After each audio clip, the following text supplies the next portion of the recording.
Welcome to the Snowbird's Expat Radio Podcast, powered by the Snowbird US Day Tracker app. I'm your host, Gerry Scott, and my goal is to give you answers to your cross-border questions, to ease the stress of a cross-border move or extended trip, and to keep you up to date on all you need to know with cross-border rules and regulations. Now let's get on with the show. Well, welcome to another episode of Snowbird's Expat Radio Podcast. We have our returning guest once again, Robert Clegg. And now today what we're going to be discussing, in the last podcast, Robert, we brought on a genealogist. And there's a lot of talk in the news these days of these lost Canadians. So we found out how we can find out if we're a lost Canadian. Apparently they just did a DNA and they find out that your parents were bank robbers and your grandfather was an gangster and all kinds of things that come with the ability for you to become a Canadian citizen. But today, let's talk about the legal side of it. And maybe let's start off by saying, once again, if people have never seen this podcast before, tell them a little bit more about yourself. Where do you reside? Are you a Canadian? Are you American? And what are you? So go ahead. I am a human being. No, I'm just kidding. I am a human being, but dual citizen. I grew up in Washington State. In Spokane, attended Gonzaga University, University of Washington, and Washington State. So I pretty much covered the major universities within the state. Moved to Canada 20 years ago, and over the last 30 years, I've been practicing primarily in tax and to a lesser extent in immigration. So I'll help folks not only with their tax returns, but I'll also help them renounce their U.S. citizenship as well as file their final set of returns, satisfy the IRS requirements. So based in both Seattle and also in Victoria. So legal practices out of Seattle. Well, that's, and remind me to put in another plug for the book, The Great Return. Yes. Robert indirectly contributed to the book, and I thank you again. Through all the podcasts we had, we took all those stories, we built 10 great chapters, and the book is now available on Amazon. So we'll go into a little bit more details towards the end of the podcast. But like I say, the big thing right now, Robert, in the news is, you know much about this program, and really what it is, it's Lost Canadian, or I guess we used to call it accidental American, but they're calling it accidental Canadian as well. So tell us more about this program, Lost Canadian. And last time you heard, how many people are actually lined up to become Canadian citizens? Well, I've heard since, there was a change of legislation in late December 2025. And let me just remind the audience that I am not a Canadian immigration lawyer. I'm a U.S. immigration lawyer. So I'm just giving you a kind of a broad overview, but I'm not going to be able to help try to secure Canadian immigration. But from my understanding is in late December 2025, Parliament changed the rules, which extended the right of Canadian citizenship beyond the first generation, beyond your parent. But it goes even further. It went further than it was before. So it can, in theory, go beyond a grandparent. It could go to a great-grandparent or a great-great. And what you're looking for, and I've got a great real-life example of a friend of mine. Why don't I tell it? It fits squarely. Born and raised in Idaho, right?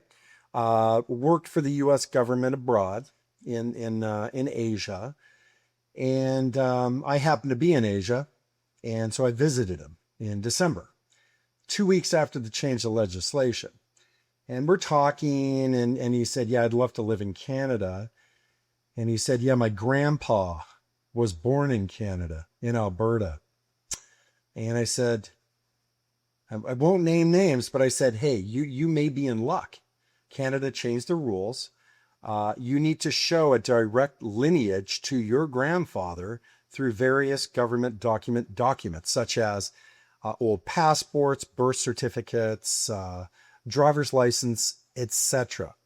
And also his mother's birth certificate that was also issued by Idaho State.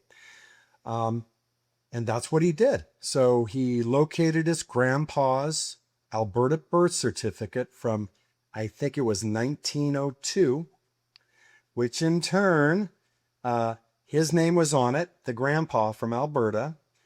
The mother from Idaho, on her birth certificate, her Alberta father's name was present. So we have a direct link between the Canadian-born grandparent and now the American citizen grandchild. Downloaded the application from Immigration Canada, completed it, supported it with all relevant information, and then submitted it to an address on the East Coast. So now he's just waiting for the application for a Canadian certificate of citizenship to be adjudicated and hopefully issued. And then he is free to move to Canada, live in Canada. Once he gets the documentation proving he's a Canadian citizen, he'll go in and apply for his Canadian passport. Now, with that being said, there's probably 3 or 4 million Americans that are eligible for Canadian citizenship just based on the extensive amount of historical immigration between the two countries. Already, I believe over 150,000 applications have been submitted. And so now there's just a much longer waiting time through Immigration Canada to get these things adjudicated. I think they're saying about 1 year wait. Used to be 6 months, now it's 1 year. And so in a nutshell, that's basically what they did. They just opened it up, citizenship, derivative citizenship, for more and more people that live outside of Canada. Even within Canada, I had a person who was on a Canadian green card for years. I suggested, because her parents were both Canadian at the time she was born in the United States, suggested she get this certificate of Canadian citizenship. She got it, and now she's free to renounce her U.S. citizenship. Because again, before you renounce your U.S. citizenship, you have to have a second country of citizenship, right? They're not going to make you stateless. So right after, she now has a Canadian passport, U.S. passport, and at some point we're going to help renounce her U.S. citizenship for her. Now, this is just a couple of cross-border professionals having an open conversation here, but we hear about immigration being more difficult for a lot of folks trying to come into Canada. And why do we see such a unbelievable increase in this popularity of these lost Canadians? So on one hand, they're saying no immigration. On this side, oh, but it's okay if you're an accidental Canadian or a lost Canadian. Why? Now, was this based on a court ruling that someone challenged? I believe it was. Yeah, the laws were amended, I believe, in 2011, and it took years for it to go through the courts, finally gain the attention of the legislators, and to actually act on the legislation and then to have it signed into law. So it took a good decade at least. Thinking about becoming a Canadian citizen? If you're a U.S. resident living in Canada on a work permit, permanent resident status, or planning your path to citizenship, you already know the rule: 1,095 days of physical presence in 5 years. Meet the Canada Physical Presence Tracker, a simple, reliable mobile app that helps you log your days in Canada, track multi-year stays, and monitor your progress towards citizenship right from your phone. No spreadsheets, no guesswork, just clear tracking so you can stay on track. Download Canada Physical Presence Tracker from the App Store or tap the link in the show description. And if becoming a Canadian citizen is part of your plan, you're already in the right place. Snowbird's Expat Radio features conversations with top immigration lawyers and cross-border experts to help you understand the rules before they become a problem. Build your path to citizenship with confidence. But the good news is it's been done, right? So what we're seeing, I guess, in Canada is you're seeing a lot fewer students student visas being issued, parental visas being issued, but many more certificate of Canadian citizenships being issued, mostly to Americans, right? And maybe that's because, historically between the two countries, they've shared a lot by way of immigration. Thousands, millions of Canadians have immigrated south over the last 200 years. Millions of Americans have immigrated north. It's really inseparable countries. They're interrelated, they're integrated. And now there's a lot of interest in the United States of folks that would like to move north into Canada. Now, you mentioned 3 million people that are basically these lost Canadians in the United States. Is there a winner and a loser when it comes to, we said one country? Could Canada be, because we're such a small country, we can argue that maybe 3 million people could increase the population by, 6-7%? Is that accurate? That's probably accurate. But whether 3 million people will actually move to Canada once gaining Canadian citizenship has yet to be seen, right? I could see a few 100,000 moving. And in fact, in my opinion, if you're in the United States, you're retired, you're drawing pensions, Canada is not a bad place to retire to. If you're 25, software engineer, you're making good money in Canada, well, the United States is a much better place to live, right? If you can get U.S. citizenship in that instance, right? But what I'm seeing is a lot of folks that are older, they've worked, they're about to set sail on retirement. Then they start looking at Canada. It seems like mostly on the West Coast, fairer weather, right?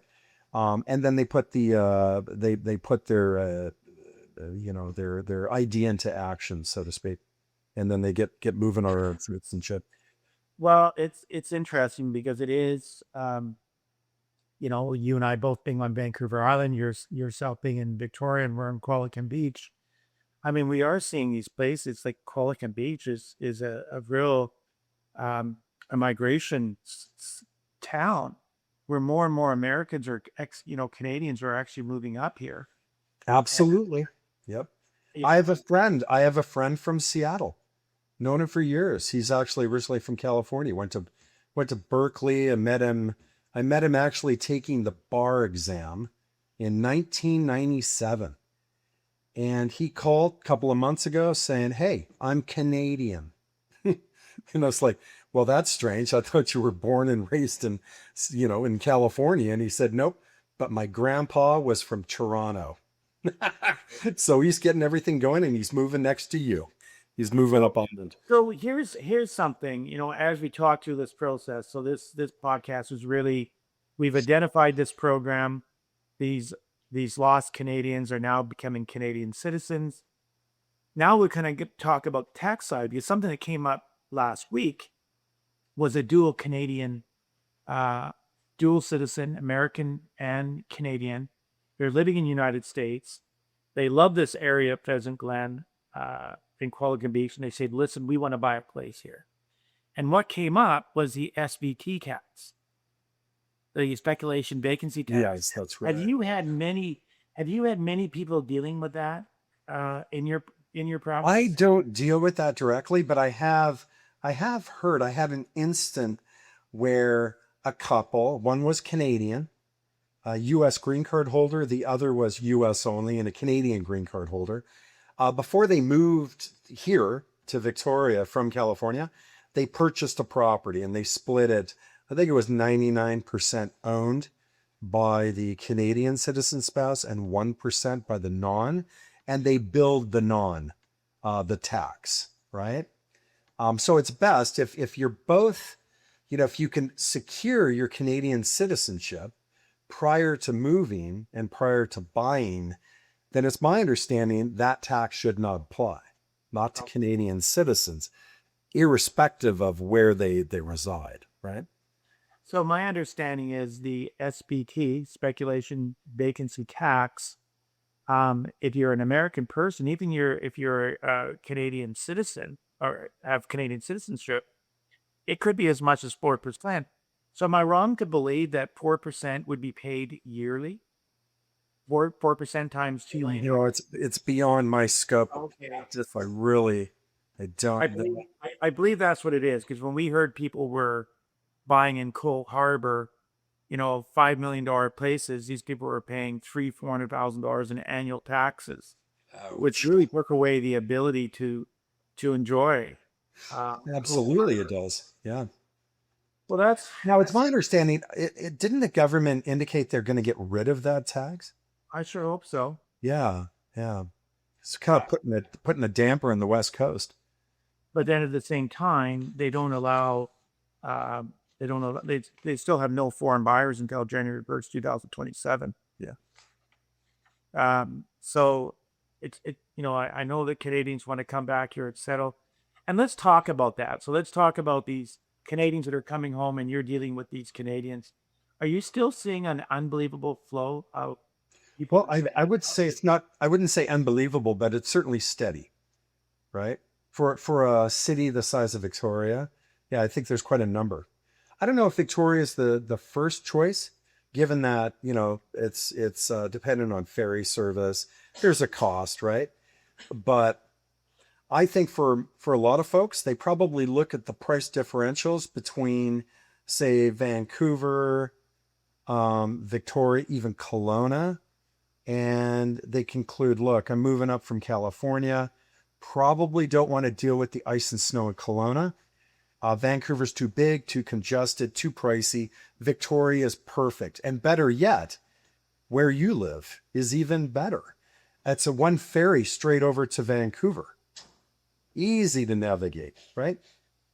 Yeah, from Nanaimo, say, or even Campbell River. Well, just for those folks, I mean, I could be a resident expert because I grew up on Vancouver Island in a little town called Hewitt. Back in the early 70s when we were going to Nanaimo, there was always a fear of a strike, big long lineups. That was the only way to get off this rock, this beautiful place. But now I find that in Colican Beach, we have an airport. There's charters to Vancouver to the South Terminal at YVR. You can take Cole Harbor. You can fly over from Cole Harbor to Departure Bay with Sea Air. Big plug in for all these guys. They should be paid. Absolutely. Yeah. And we've done that, we still heavily involved in the wealth managed practice. We would fly over for a day or a couple of days. The ferries is still a great way. I always find that I get lots of sleep on the ferry. Absolutely. Hey, you can work on the ferry. As best as you can. There's not much internet in the middle of the ocean, and then also you've got a ferry service that goes down to Cole Harbor from the Harbor Center in Nanaimo. If you enjoy this podcast, my new book is your next step. It's written for Canadian snowbirds who want to better understand the cross-border rules that can impact their time in the U.S., from taxes and healthcare to travel and long-term planning. Visit www.snowbirdsheadingsouth.com to learn more about the book. And you've also got HeliJet to get on and off the island. And you've also got Harbor Air to get off and on. Yeah, that's correct. So I would say that and this is really becoming a podcast of selling Colican Beach and all of those communities between Colican Beach and Victoria. But this is a beautiful place for these benevolent Canadians to move back to. The other thing that we'll touch briefly on is, when we were putting this book together, this book is one of those books, I got to warn you, because you've already made your decision to move back to Victoria or Colican Beach. We're not going to be putting in plugs for Vancouver because we know Vancouver's busy and crazy. Or Nanaimo. Yeah. Nice. Yeah, let's trash Nanaimo too. Because we're trashing Kelowna, the lower mainland. Let's trash them all. Let's just look after where we're going to benefit. We think is a great place to live, which is Vancouver Island. I think the book was not intended to discourage you from moving back to Canada, but you and I've had many conversations. There is a lot to this moving back to Canada. There is. Oh, lots of parts, moving parts. You bet. And we're going to be doing a great book review in the coming months. We'll do the first 7 chapters. We're going to get one of our colleagues, Carson, on the podcast with us, who's dealing with Canadians coming home, Americans living here for the first time. We can cover the first 7 chapters on our own, but the last 3 chapters, may it be immigration, reestablishing banking, is very, very difficult, and of course, estate planning. Are you doing a lot of estate planning for these U.S. people, Canadian dual citizen people? Not necessarily, because the exclusion amounts like $13 million, and so a vast majority of my clients are well under that. So there's no U.S. estate tax considerations to speak of. Yeah. And that's another plug to say you don't have to have a $15 million nest egg to move back to Vancouver Island. No. Insurance is cheaper. No. Fuel 10 cent liter cheaper on the island here. That's what we're finding. But I think housing is more affordable especially as you go further up north. The job market's not bad.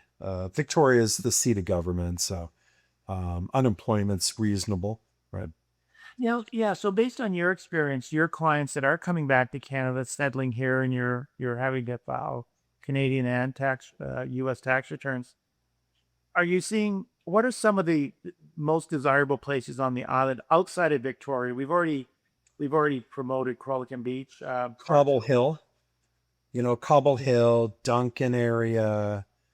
I've had some move to Nanaimo, or the outskirts of Nanaimo, and much further north, up where you are, right? Yeah, are you seeing Canberra River? Are you seeing Port Alberni? It's Port Alberni, nothing there. I've seen Canberra, Arbutus Ridge, which is in Cobble Hill. Yeah. That seems to be a real popular spot. Sydney, always close to the ferries, close to Victoria, farms, etc. Right? Yeah, those are pretty much the main areas. Victoria is also a big draw. The demographic I see mostly are retirees, right? They're older, they're about to retire, or they're almost going to retire, and then they decide to retire to Canada, which isn't a bad deal for them, considering the vast majority of their income is in U.S. dollars. Now, are you finding that these people, because their nest egg is, let's lose that covered expat and a non-covered expat, that $2 million per person or $4 million as a family, what happens when these Canadians are moving home and they have U.S. citizenship? How long do they have to wait? And let's talk about someone who isn't going to be charged the exit tax as being a covered expat. How long do you find these people are waiting once they move back to Canada and they reestablish themselves to renounce? Oh, well, the big consideration is dual citizenship. So if they already have dual citizenship, then maybe it's anywhere from 6 months to a year, right? Maybe a little longer. I wouldn't say they're in particularly any rush to become former U.S. citizens. I'd say the folks that want it, they want to renounce, have been established in Canada 5 years, 10 years, 15, 20, all the way up to 50 years. So they've been long-term Canadian residents anyways. They've concluded that, look, I'm established in Canada. My pensions are here mostly, if not exclusively. Connections are all to Canada. Just exercise in simplicity would dictate that, they renounce their citizenship, right? And that's pretty much the rationale I'm seeing these days. Yeah, there's some folks, they'll say, oh, I can't stand politically what's happening, et cetera, but I always bring them back to earth and say, look, this, it's beyond your political persuasion, right? This is a irrevocable event you're about to embark on. So you got to be really, really careful and really certain that renunciation is something that you want to do, right? Because once you do it, you're not going to get it back. Yeah, so I guess my question is that if we talk about this being politically motivated, a lot of folks moving up here and wanting to renounce. I haven't heard this in anything that I read or watch. Is there ever a fear that renouncing will be no longer? It won't be your right to renounce? And maybe some people are fearful. Has that ever come up in your discussions? It's never come up. No. I only bring that up because I hear that with all the smoke and the damage we're doing to the Americans and the forest fires, mind you, we are helping them, supporting them on their forest fires, that Trump was trying to find some way to get some kind of compensation because it's causing people to lose working hours and it's Well, hard. Gerry, what's interesting is I'm noticing a lot of smoke. I'm in Victoria. I'm noticing a lot of smoke coming up from Washington and Oregon. So should I call Carney and tell him, hey, let's get those 50% tariffs going? Well, that would be un-Canadian. Yes. But I'm a dual citizen, so I'll get it done. Okay, there you are. Well, at least you may as well ask for what. And I don't want nothing. I think the whole tariff threat, it's just positioning for really what's looking like a failed NAFTA renegotiation. And you know what? I think what's even more ironic there is, President Trump's come out swinging against NAFTA. He's calling it the worst deal ever. Yet he was the one who negotiated that deal in 2017. So the Kuzma deal was what. yeah, Kuzma. Yeah, Canada, U.S. Yeah. So are they going to, the way I see it is, are they going to renew it? If they don't renew it, we go back to circa 1992. Yeah. And I remember 1992. I remember coming to Canada from Spokane, even Seattle, and thinking, hey, this is a great place. Things look great. So, tariffs hit both ways. It's just not going to punish Canada. It's also going to punish the United States. So I think at this point, it's reasonable to conclude that negotiations, what negotiations? It takes a party of two to negotiate. And when you have one side that's irrational and unreasonable, you're going to have to wait, because I think the worst thing would be to enter into an agreement that is just unfavorable to Canada. And that's exactly what the United States wants, right? They want an unfavorable agreement with Canada that favors the United States. So typically agreements should favor both. And if they don't, then you don't enter into them. Now, here's a question, personal question. Do you ever see yourself renouncing? Ever? No. Okay. I still do a lot of business in the U.S. Okay. So, and I always tell that to younger clients, right? I know they're doing some business. They'd like to expand. And the first thing I say is, look, if you're looking at crossing that border to work, do not renounce. It's going to complicate your life, right? Later in life, once you're done, once you've made your millions, or with inflation, billions, that was a joke. Being a millionaire isn't that much of an accomplishment, anything. I think No, it's not.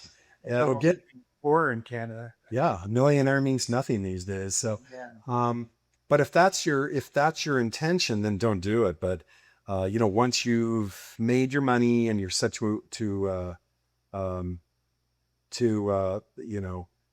crystallize a business or do other sort of estate planning, that might be the best option moving forward, just because of the lack of flow, right, between the Canadian system and the U.S. system of taxing. I think our conversation, like I said, over the next throughout the later part of the summer, going into the fall, our focus is to help and assist people that do want to move up to Canada. Either they're lost Canadians or returning Canadians or Americans taking jobs up here for the first time and moving up to Canada for whatever reason. We're not here to trash a Republican government or a Democratic government. We know that there is a trend, and we always believed this was going to happen. We know that there would be returning Canadians. And oh, for sure. I remember reading a book called Boom, Bust, and Echo by David Foote. And they always talked about Canadians at a certain age. They're going to migrate back to the smaller communities. And the United States has been a great place for them to acquire wealth, It is a lot more favorable from a tax system perspective, at least my opinion. I still love going to the States. We spend a lot of time in Maui, as it's well communicated on this podcast. But this book that we wrote, and like I say, Robert assisted us with being on the podcast, and other guests we had. This book, and I shamelessly, and I don't want to call it a plug because this was a lot of work, but it's called The Great Canadian's Guide to Moving Home from the U.S. And it's also intended for Americans, like as mentioned, Americans moving up here. But we're going to be spending a lot of time on this book in the coming months. Mm-hmm. And it's really just to let people know that that we're welcoming people coming home. Canada's a beautiful place. And this book is such a guide for helping individuals and people like Robert, who work closely with us on the wealth management side, on the cross-border services that we provide. You need these teams. What you do, yeah. Yeah, it's a big move. It's a big life change, moving. I mean, there are numerous, I could tell you more similarities between the US and Canada as opposed to dissimilarities, right? But it's still a big move. You're moving into a new jurisdiction. There's there's federal, there's provincial, there's, certain investments you want to make, certain investments you don't. Do you sell your property first before leaving the United States? Do you move your, your investment accounts north, have them managed here? Those are all big questions, right? My experience, especially with wealth management, the ones like your firm that are cross-licensed, dually licensed in both jurisdictions, and operate mostly out of Canada, those are the best because, you're here, the client's here, and their accounting staff are all here, not in the United States, and their investments are here. And more importantly, these slips that are produced for the most part, well, almost always spot on.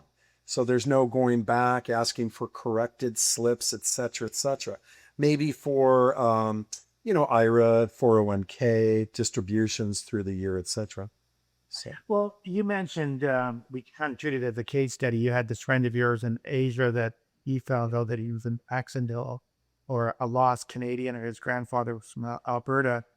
That's what we've done throughout this book, is we've used case studies to really make it seem so much more familiar. One of the biggest things that I think that goes on, there's not a lot of thought around this, but when you leave the United States, when you have your credit ratings and your bank accounts and your health care down in the States, now you're moving back to Canada, and the mistakes being made, the banking and trying to reestablish credit scores. And, that's more so for younger people, but still trying to move all that information, that credit up here into Canada. Even getting credit cards. It's difficult. Yeah. Very, very difficult. And we cover that in chapter 9 of the book. And that's something that really opened my eye, because our firm does not offer day-to-day banking services. So for me, it just opened our eyes to think, wow, this is a difficult move for most people. Mm-hmm. But I'll tell you, Robert, we're going to have many, many more conversations. So I know you've got a busy summer schedule, and I know I keep on promising we get up to Victoria to see, or even driving down to Qualicum Beach, or we'll have to make that effort. Absolutely. But I appreciate what you do, and I appreciate how you help people. And once again, these teams are so important to get to know your advisor, knows your cross-border accountant, anybody who's providing a service or direction for you. It's important that everybody is sitting at the same dinner table. I don't mean that from a self-serving perspective, but more of a unity amongst the team. So I appreciate what you do. So well, thank you very much. I appreciate you too. So being on this show. Okay. Well, you enjoy the rest of your day. Okay, you too. Thank you. Thank you again for listening to the Snowbird Expat Radio Podcast. The best way you can support the podcast is to forward the episode to a friend, and please don't hesitate to like, subscribe, or leave a comment. Now, before you go, let me leave you with one of my favorite quotes. Be kind to all, the world is small.